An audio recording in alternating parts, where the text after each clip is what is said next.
Hello, Debbie. Hello, Julie. John, hey, good to see you.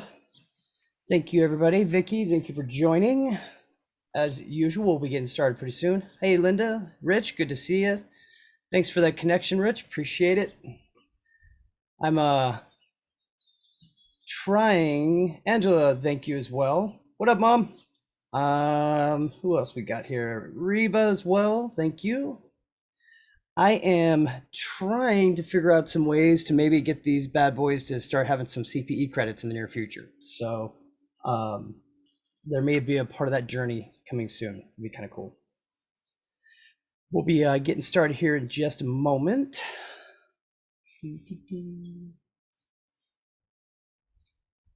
Shannon, you there? You're allowed to talk, Shannon.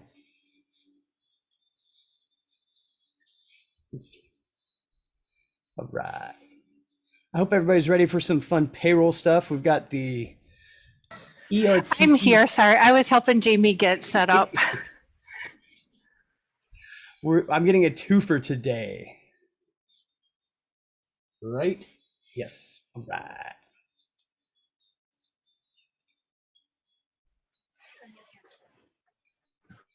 What? Turn your camera off. It's okay. Oh, Good. I can do that. Yeah, that's a better picture anyways. We always do this because then it gets me the thumbnail. So actually, to explain to everybody, this makes it to where the thumbnail shows up at the beginning of the video is the goal. So It is, you can tell. So Sure. hello, Shannon and Jamie. How are you guys doing? And come on up. Come on. We are good. Awesome. Well, thank you guys for doing both jumping on. I appreciate it. I know they don't look alike. Well, it'd be kind of weird if they did look alike, though. So, Melissa, good to see you as well. So we've got some fun stuff to discuss today. We brought Jamie on to begin with on purpose so we could answer. One of the questions was about VoIP phone systems. Hey, Hector, good to see you as well. We wanted to talk about VoIP phone systems. We've touched base on it briefly, but both Jamie and Shannon are using the same one that I use, so I figured it's a great way to get some extra feedback for you before we jump into other payroll things. We're using you, is what I'm saying, Jamie. Yeah, I'm used to it. All right. You guys ready to jump in? Yeah. So, surprise, surprise. First question, what do you use for a team VoIP or phone system? Any recommendations and why? I need to set something up for my team ASAP. So I have used a lot of different VoIP systems myself. I personally like Dialpad. Shannon, Jamie, I know you guys checked out other ones as well. What other ones did you try out there first, and what did you think of them? That was so Well, 2020. I know. Well, we used the obligatory Google Voice and hated it. Okay. But really, we just kind of took a shortcut and asked you what we should use, and you told us, so we did. Yay! No affiliate link though. But I mean, okay. Dialpad is really good. It was a little bit rocky for us to get started with at first because we live in an area with a phone mafia, so we were not able to keep our phone number, so we had to get new phone numbers. Who's the Dawn of the phone mafia? I have no idea, but so in Mankato, you cannot get a local Mankato number on any VoIP system.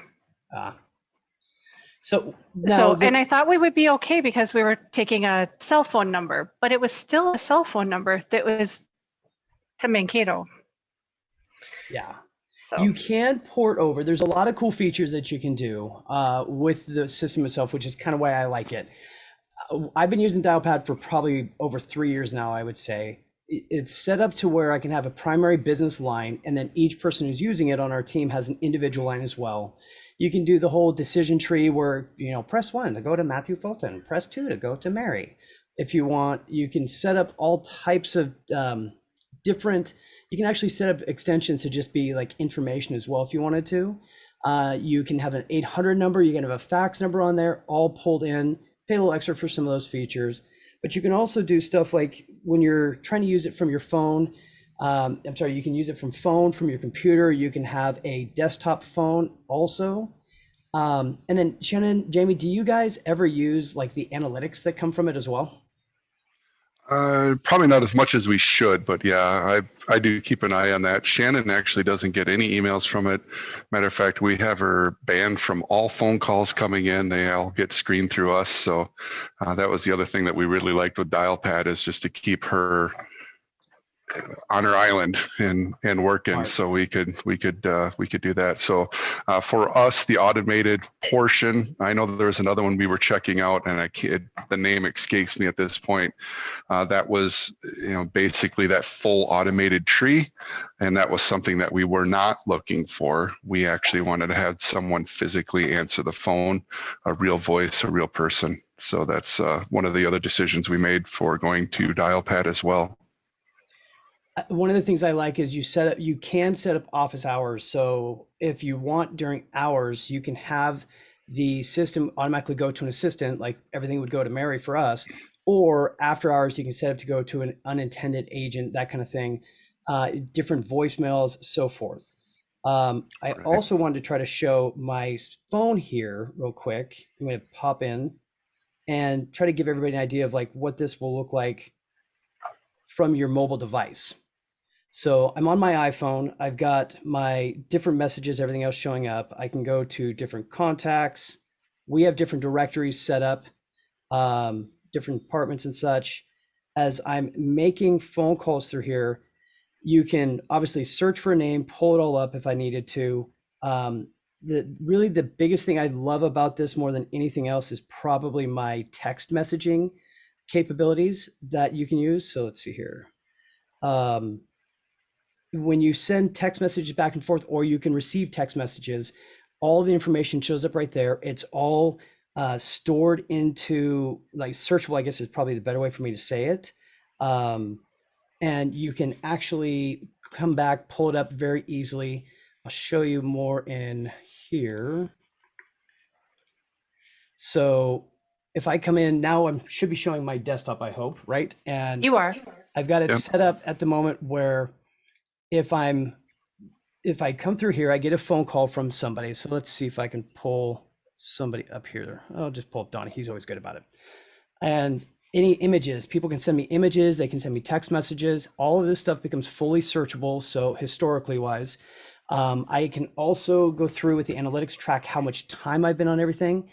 But probably one of the most powerful parts is on the side here, as you're seeing, when you take the time, put in the information, phone number, email, and URL, I can start seeing different emails because it's linked to my Outlook, or Google does both.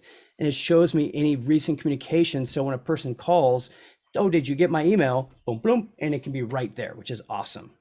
You can label people. It does come with an Uber conference setup also, which is like your video conferencing. I like Zoom better. And then on top of that, it also has artificial intelligence where it can do transcription from meetings and try to pick up more from the meeting, like the tone, everything else. Did I miss anything that's kind of? So with that too, that also points out if there's any interesting questions to ask in the transcription and that type of stuff for a quick reference to go back to as well. If you're like, they did ask a question, what was that again? You can go back into the transcription and see what those questions, it does a pretty good job of pulling those out as well. You can actually even say like action item, and it will then trigger and record something as an action item. There's different ways to do a lot of that stuff, which is pretty neat. Yeah, I like that it does. When I get done with a call, it's like, do you need a reminder for this? And I'm like, no, I want to forget all on my own. And then the fun part, of course, is, as you may have seen, I posted recently, I'm having a lot of fun nowadays realizing most people's voicemails will do transcription. So, call somebody you care about and just go, blah, blah, blah, blah, blah, blah, blah, blah, blah, blah, blah. Hey, how's it going? Blah, blah, blah, blah. And they get a huge long thing. It's fun. That's okay.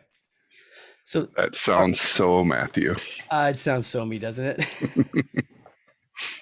So our next question is more payroll related. And Shannon, I know ADP may be specific, but I thought you would be able to help answer really the context of this question, which is, does anybody have experience filing the ERC with ADP? I'm stuck on the last page where it's you have to have a mandatory reason code. We're going to dive into some more of the ERTC in just a moment. Would you be kind of talking about some of these codes at that time, or do you want to try to help answer this part of the question? What do you think? I have never had to use a code for any of the employee retention credits that I've done because I don't do them through a software. I Okay. just do them manually. So yeah, I have no idea what a code would be, but I mean the most unless that is Seems like the most telling it obvious, to right? automatically put in what's at the bottom on line 37 of the form. Well, let's do this. What we'll do is let's dive into some of the information that you've got, of course. And I've got the slides and everything pulled up. Do you have on your side, do you want to control, or do you want to just kind of tell me when to bounce forward? What's best for you? I can just tell you when to bounce forward. Cool. But I think we're having a little bit of bandwidth stuff. So if we don't need Jamie for any other tech stuff, I might just have him bounce off. One last thing, Jamie, really appreciate you stopping by to visit out here in Ventura. It was really cool. It was great to be able to go out to dinner, have some fun, and hang out. Thank you. Really appreciate it. You bet. I agree. It was a great time. Definitely do it again if I can. There you go. He's even got the hat. Thank you for joining us today, my Super. friend. You bet. Appreciate it. We'll see you guys later. Yep. Bye. Bye. Hector's saying that it might be a compliance thing for a reason for why they have to record a 941X. Because I guess I never even thought about that. They could just have some of their bonuses could be reliant on not creating a 941X. Yeah. And it's a good point. I mean, most people, it's going to be because of the CARES Act, everything else. But what I'll do is I'll follow up with that person specifically and kind of go through the details with them and see what kind of feedback we can get on that. So yeah, and there's a couple ERC ADP questions in my payroll group as well. I'll tag you in them because I don't know a lot about. I mean, I know how to go in and into the other softwares and get the information that I need so that I can do the corrections that I need to make. Yeah. But I really know people there, so we can help out. Together we'll all succeed, right? Yeah. Yep. So, as a matter of fact, so tell us real quickly about your group. That is a good little segue into what it is that we're going to be talking about today, which is a little bit more about payroll questions, so forth. Tell us about your group, and then tell us about what we're going to talk about today, please. All right. So I have a group called Payroll Solutions Community for Accounting Professionals, and it is a really awesome group. And the reason that it's awesome is it is only accountants. Where I just looked at some of my statistics and I have to do a little bit of cleaning up in there because it's only supposed to be US based accountants or accountants who serve US clients. And there's not supposed to be any business owners in there. And there is absolutely no payroll reps from any software. So you can ask questions without getting bombarded with sales reps for, oh, use this software, use that software, and here's my contact information, and we'll get you set up. I'm the only one that can bombard people like that. You do a great job with it too, but it's a good point. When you start up a group, I mean, if the more you understand what the vision of the group is, the better off, right? It can be difficult otherwise. So it's nice that you have that safe space. Well, I had a conversation with Veronica Wasik about the same time I started my group. And she's like, and originally it was going to be business owners and accountants in there. And she just shared some of her experiences and things that she learned along the way. And I'm like, all right, great. We've got Payroll Solutions Community for Accounting Professionals and Payroll Solutions Community for Business Owners. So today we're gonna jump in, and you've prepared a presentation on the ERTC. I'll share my screen and kind of show off what we've got here. And Yeah, and I'm just going to breeze over this real fast because Love it. I've done this presentation a ton. I know people have questions on specifics. I don't want to spend a lot of time telling you what the ERTC is or how you can qualify for it. Basically, the only thing that I really want to point out on this slide is that payroll providers are the ones usually getting stuck with preparing these because they're payroll forms. And I say get stuck with because there is a ton of information that a payroll provider is not going to have access to. They're not going to know how to read. They're not going to know how to read, and really maximize and get full PPP forgiveness using the least amount of payroll so that your ERTC refund can be as big as possible. That makes a lot of sense. Obviously, they're not going to have the records to be able to see whether you can actually apply for it or not. They're going to have just the payroll numbers. That's it. So it really does fall back on the relationship with the payroll provider. That's a very good point. So this decision tree, right? This is 2020 ERTC eligibility, I guess. Yeah, this just walks people through how to know if they qualify. The simplest reason to qualify is that you had 50% reduction in gross receipts from the same quarter in 2019. Okay, so you're talking, it would be Q3 2019 versus Q3 2020. Yeah, for this decision tree slide, yes. And it's on the next slide, it is also the same. Is if it's Q3 2019, it would go to Q3 2021. Okay. And the rules change, so quarter 1 and quarter 2 are different than quarter 3 and quarter 4. Which I think is the next one here, right? It is the next one. Perfect. And as a reminder, everybody, these slides are going to be available inside of the group. You'll be able to download it, take a look at this stuff as well. So, and then if we kind of push forward, saw this, it absolutely stopped and caught my attention. Why? Why shouldn't we be applying for forgiveness yet? What's the deal with that? Because if you apply for forgiveness and you use the short form, 100% of the PPP forgiveness goes against wages. You cannot get that 40% of other allowable expenses. Okay. So you have to be sure that you apply. I had one where they had a ton of other expenses that they could have used, but their forgiveness was already applied for. 100% of it went to payroll. They lost $35,000 Wow. of ERTC wages. Wages funds. Well, Makes sense. it would be the refund. So it was $70,000 worth of wages. Okay, so what we're talking about here is obviously this definitely happened because last year everything was all about the PPP. It was how can we get the money basically from the PPP.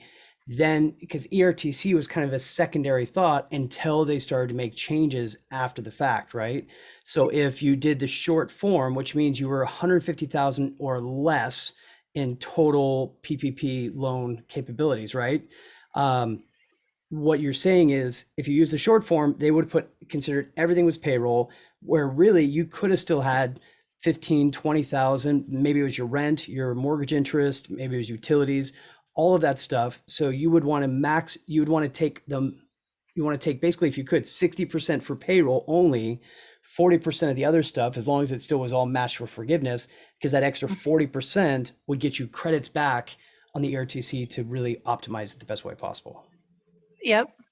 Yeah, and I've even seen people that filled out the long form and put 100% because if it was done, there was the law changed December 27th, but I didn't even hear about it until sometime in February. Okay. So there was a period in there where where it changed, but nobody was still really talking about it. I mean, I didn't hear about it because I wasn't listening to anything because I'm trying to do, a ton of work.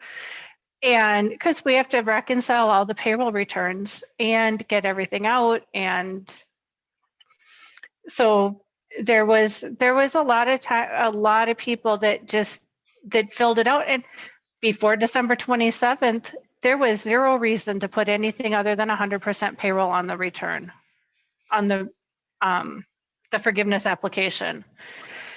So this is just a little chart I put together on which one do you want, PPP versus ERTC. Okay. So PPP is dollar for dollar forgiveness. You have a $150,000 loan, you can apply for $150,000 forgiveness.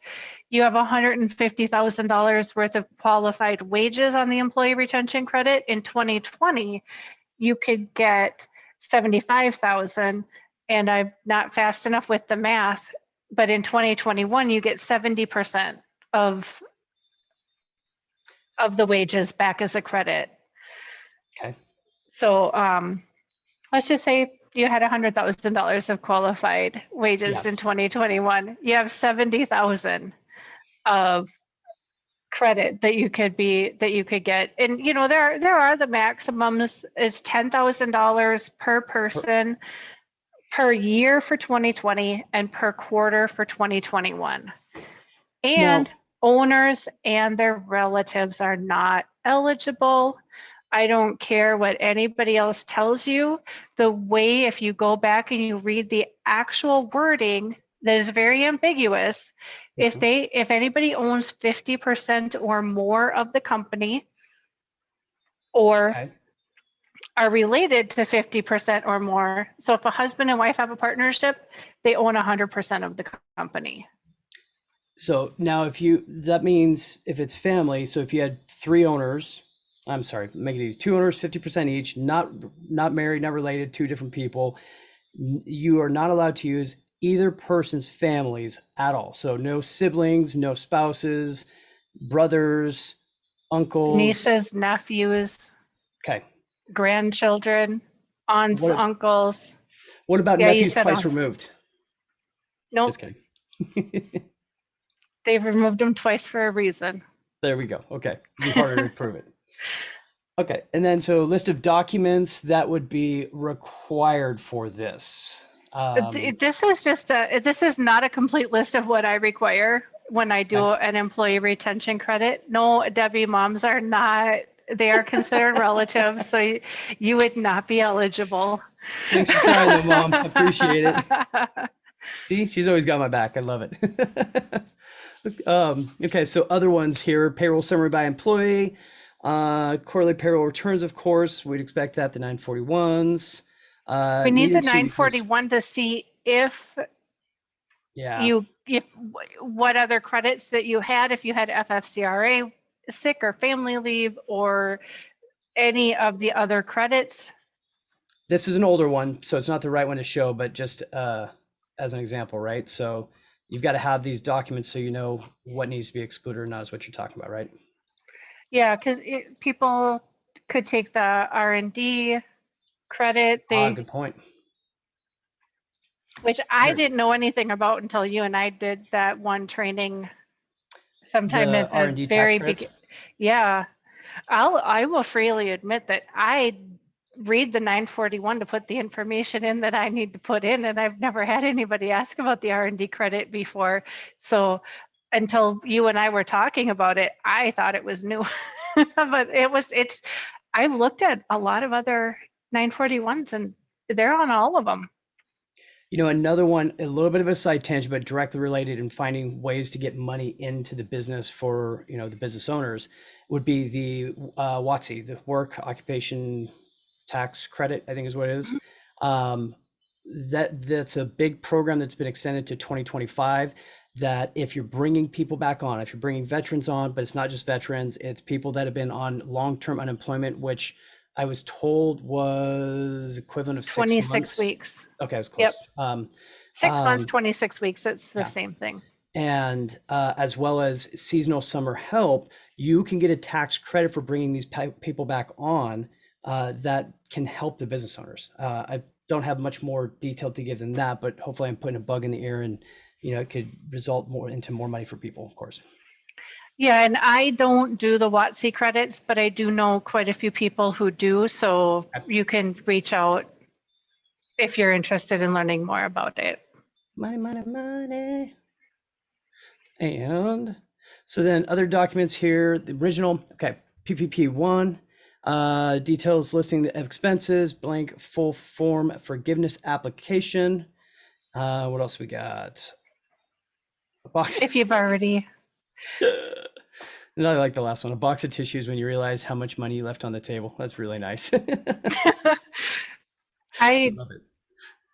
I can't even tell you how many of the hard conversations I've had with people when they're like, oh, I like, did you apply for forgiveness yet? I'm like, please say no. They're like, yep, we sure did. I'm like, Yes. all right, let me see what you did. So, we went through some of that stuff kind of fast because, again, there are videos already out there where Shannon's been talking through some of the stuff. I do have some of the forms we can kind of pull up and talk about, but now is where we'd love, if you guys have questions on this stuff, that's why I brought her on. It's a good chance to ask them, and we'll be happy to help where we can. This is definitely a complicated and ever-changing topic, right? Right. Well, you guys will be happy to know that I have stopped taking continuing ed, and which actually completely coincides with the last time they changed it because it didn't fail. I would take one and then it would change the next day.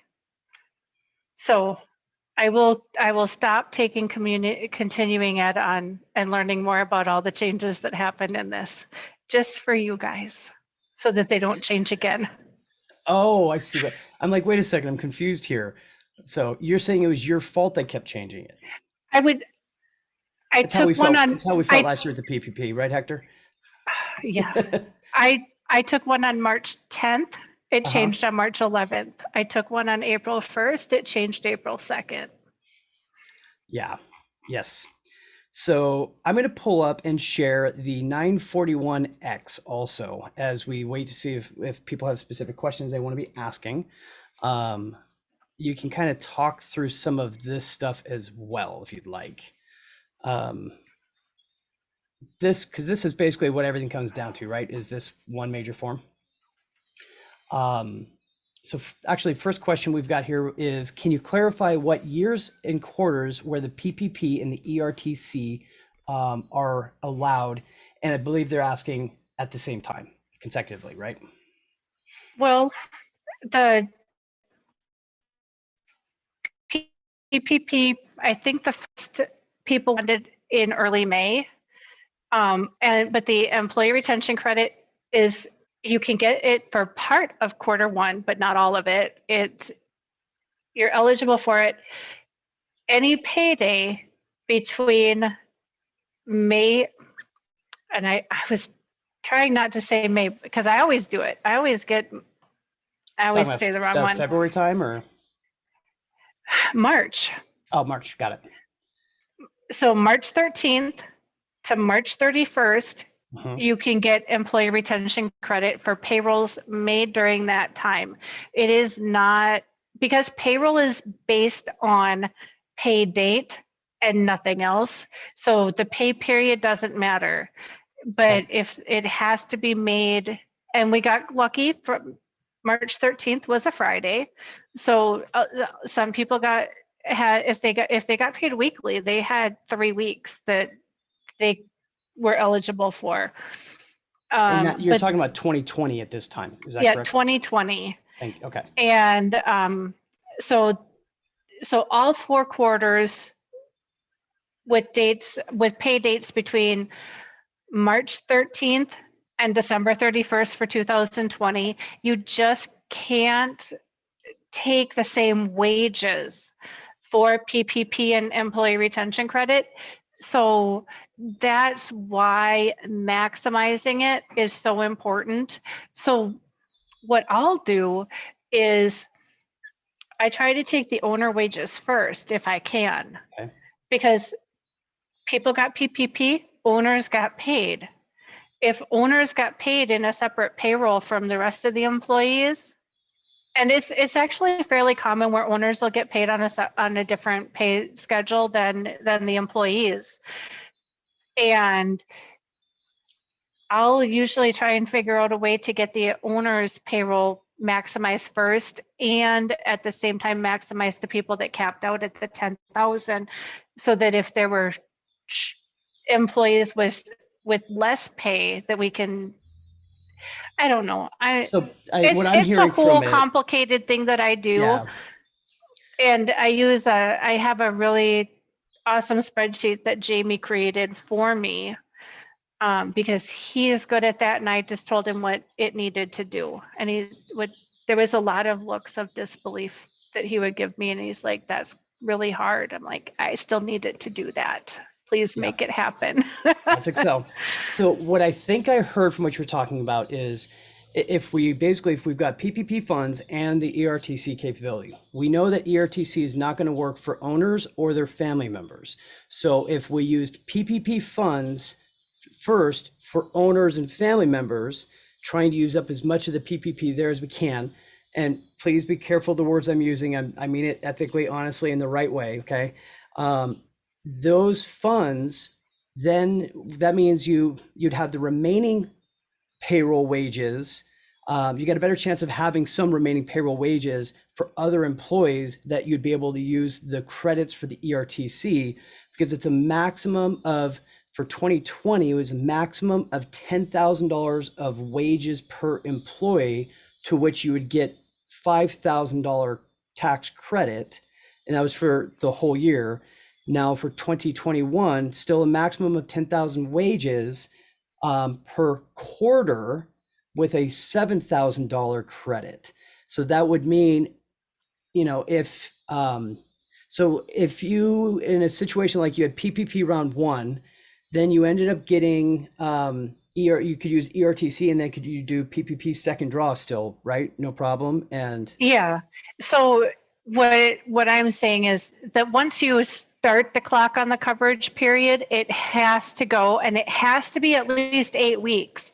And if they haven't applied for the forgiveness, then I can shorten it, because just because you go over 8, it's not either 8 or 24. It's anywhere in between there. so long as you apply for forgiveness at that time, right?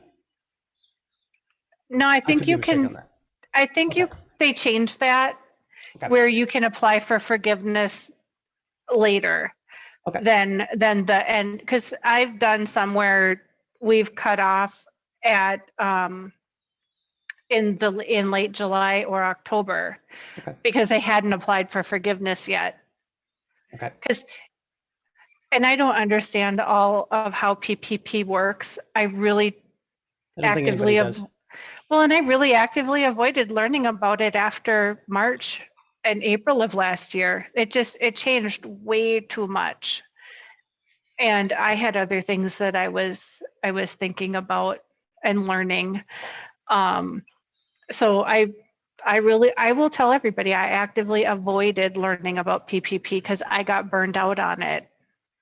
Well, but you've taken a good stance with the ERTC big time. So now, can you share a couple of success stories without, telling who they are, of course, privately, but share some success stories that you've had with ERTC, please. Well, I worked with another bookkeeper or accountant. I never know what word to use. Some people get so offended if you call them a bookkeeper, but I worked with another accounting professional. There we go. And they thought that their client's employee retention credit was going to be about 35 or 40,000, and it was 162 is what I came up with. Wow. And they had already applied for PPP forgiveness, so I had no choice in what wages we did. And there was, I don't know, about 10 there was a whole lot of employees, and 10 of them were owners or relatives of owners that we excluded. But I think part of it though is if you're trying to put everything and create your own spreadsheet and do it, and that's what she was doing. She sent me, I don't even know how many spreadsheets that she had started the calculations on. And she came up with her answer, and I'm like, well, because I mean, the whole engagement started with, I was going to take a look at it for her to make sure she didn't miss anything. Mm-hmm. And I just redid everything. Okay. Have you actually have you had anybody that's received the ERTC refunds yet? I Like have not had anybody that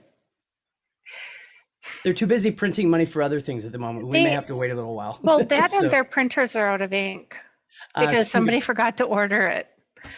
uh, So no, and I'm telling people if we're up, unless you're getting it using the Form 7200 and an original filed e-filed 941, I'm thinking it's going to take 9 to 12 months before from the date time that you mail it before you see that refund. And the that's not very reason that helpful. I think that is July 10th last year, I had a client mail in some 941Xs for 2019, and they were processed early March of this year. I mean, they were completely shut down for a while, and they had a major mail backup, so that could be part of it. But it's a good And point. It's going to take some time. So and I haven't seen any of the statistics on payroll tax returns, but there's tons of tax return statistics floating around out there where they're still processing some 2019 paper filed okay. 1040s. Now, so we got another question here. Out of curiosity, anything available for a company that only began in August of 2020? And by anything available, I think they're actually saying anything available. Nancy, could you provide more context of what kind of industry is that person in? And at Well, the there same time as that, is. there is? There's the startup recovery. Oh, that's It right. is employee retention credit. It is you're only eligible for it in quarter 3 and quarter 4. You have, I think it's less than $5 million of gross revenue. So it's really high. And, but the cap is $50,000 per quarter. So Okay. that's the most that they can get. So if you have 7 employees, you'll get 79,000. If you have 8 employees, you'll get 50. Interesting. See, wouldn't have known. Of course, there's also in California, we've got the Restaurant Revitalization Fund. And I keep making the same joke, but they really should have called it the Restaurant Revitalization Relief. So we have an RRR instead of the other, but I digress. And then we also have the shuttered venues thing going on in California also. And I think the federal restaurant revitalization fund is out of money. Probably, yeah, out here, I wouldn't be surprised. That's okay. Well, there's going to be more money coming for that as well. So it's a professional services industry. So there is something, thank you. You know, the other thing, of course, everybody should be looking into their local government agencies, their city, their, all that stuff, because a lot of places are doing their own grants. And then whatever industry the client is in, have them reaching out inside of their industry. Have them reach out to vendors that they work with, because there's all kinds of different things out there. Jobber is doing a grant that I shared previously. It's for home service-based companies. It could be anywhere from $2,000 to $20,000 for free. You don't even have to use the app necessarily. So there's a lot of that kind of stuff, and there's a lot of creative ways to try to find it. Yeah, and there's a lot of industry-specific groups. Yes. Like builders have the different organizations that you join. Definitely you don't even have to be a member, but reach out and ask because there seems to be a lot of people afraid to ask questions lately. And it's just like, I don't suffer from that question, or I don't suffer from that. I ask a lot of questions. Sometimes they make me look really stupid and I don't care. I still have questions. Let's see, there's a question here. Is the startup ERC also done on the 941? If so, can it be taken? Yes, it can be. It is. On 2021, can be, so Q3, the startup is Q3, Q4. Is that Q3, Q4 for 2020 or 2021? 2021. So the Okay. qualifications are you cannot have had your business prior to the magic date of February 15th, 2020. So there's, I don't even know how many people I've talked to that they started in January of 2020. So they kind of get screwed because they can't compare their wages or their gross revenue to 2019. I know there's an alternative thing on that. And I'm not positive on that, but if anybody has questions, I can research that. And I'm then I was just going to say, I'm putting your contact information back up for people so they can see it. But again, you can download the slide deck from the group as well, and you'll be able to connect there also. Sorry, didn't mean to interrupt you there. and these are all hot links. Everything that's blue is a hot link, so it'll take you right to where it needs, where it goes. Yeah. I didn't give Matthew my spreadsheet to demo. She knows I'll give it away to everybody. But I do have a little bit of a training that shows you how to use the spreadsheet, how to take the information from the spreadsheet and put it in the worksheet and put it on the 941X. Probably the biggest thing that I want to tell everybody is if you look at the 941X, you want to mark box or line 3, and 5D is the least wrong of all the wrong answers on why you're filing the amended return. There is nothing that really suits applying or using the 941X to claim the employee retention credit. Okay. Perhaps that goes in line with the question we were asking earlier, but we were being asked, I cut you off on the criteria for the startup. I apologize. If you can go back through that as well. And I can send a link too, so that you can add it when you do when you post this. But it's 5 million or less. You have to have started after February 15th of 2020. And I don't think it says how many employees you have to be less than, but for the regular employee retention credit for 2021, it's 500 full-time or full-time equivalent. Beautiful. All right. Well, thank you so much for coming on to join us this week. You've always been so supportive and such a rock star, and you've been killing it with all this ERTC stuff. So I figured it would be a good time to bring you in to share with everybody else. So thank you so much.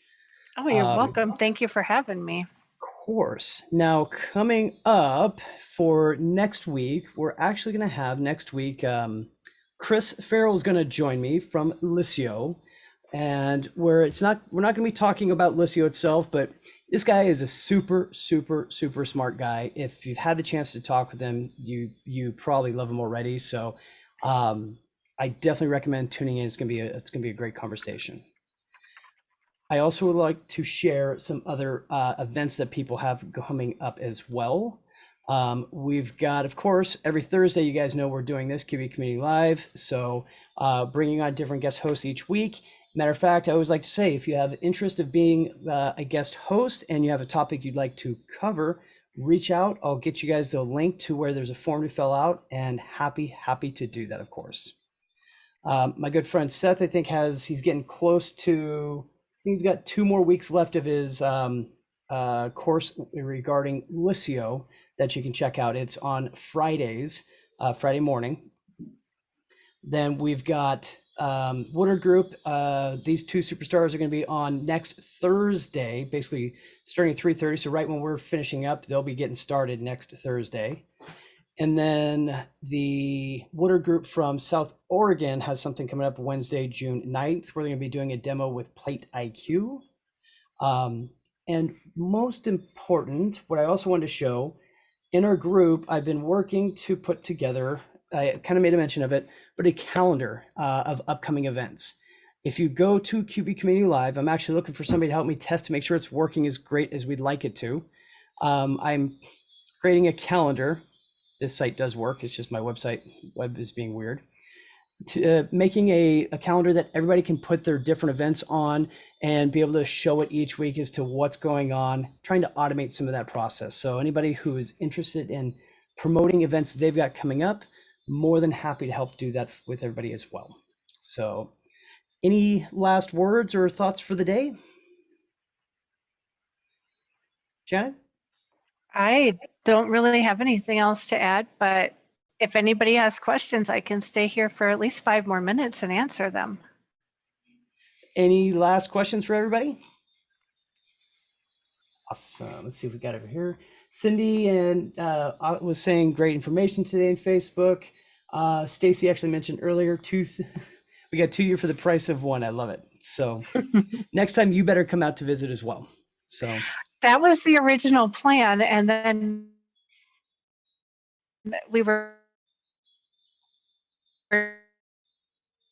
down to a staff member whose internet. Well, next time. But was I gone? We've got Scaling New Heights. We've got Scaling New Heights coming up again pretty soon. So hopefully we'll see you there. But on that note, here's wishing you all a very successful week. Thanks for joining, I guess.